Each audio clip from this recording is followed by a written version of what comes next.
Blessings Bakanyiselwa. Today we are talking about the mystery of self-initiation, spirit initiation.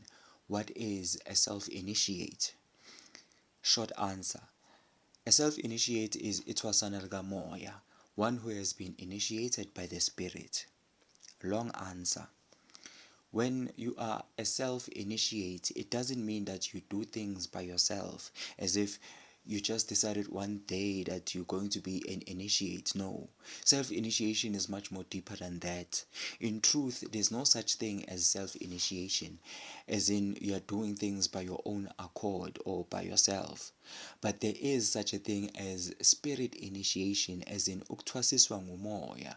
And in most cases, when people say that they are self-initiates, they only mean that they are being initiated directly by the spirit. So when you are a spirit initiate, you do have teachers. It's just that your teacher or Kobela is not physical. Rather, she is spiritual or he is spiritual. When you are a spirit initiate, you are taught by spirit teachers. Some people are taught by their ancestors, others are taught by their angels, others are taught by Itong or their higher selves, etc. As we go deeper into the teachings, I will make a video one day of each and every one of these many levels of spirit initiation. Spirit initiation has always been part of our ancient African tradition, and it can also be seen as a major factor among world religions. In the African tradition, we have some healers who have been initiated underwater. These people were initiated directly by their ancestors underwater. And these spirit initiates come out as fully fledged healers. There are people who disappear in the bush. There are people who disappear by the mountain. There are people who disappear in caves and they come back as fully fledged healers. These people are directly initiated by the spirit and they become fully fledged healers.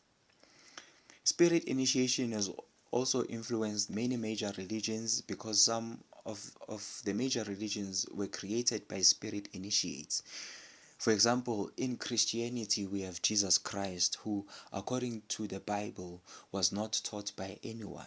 Rather, he was activated by John and he underwent a 40-day fast, a secret initiation. Then after that, the angels started ministering unto him. He even told his disciples that they must never call him Rabbi, Guru, or Kobela. And they must never call anyone their Guru, Rabbi, or Kobela. He said only God is the true Baba, Rabbi, Kobela, or Father. In Islam, we have Muhammad, who was an illiterate. He was not initiated by anyone. Rather, he was activated by an angel inside a cave. Then he was able to recite the whole Quran. Right? In Buddhism, we have Buddha, who underwent many initiations under many teachers, yet he never found his true enlightenment. It was only when he was alone, under no instruction of a teacher, he sat under a tree and underwent his true initiation. Only then did he receive his true enlightenment, and at that time he had no teacher at all. He only had his intuition that guided him to meditate under the Bodhi tree. In fact, the story of Buddha is relevant to many modern initiates, right? Because he traveled to many teachers and didn't find enlightenment or true initiation.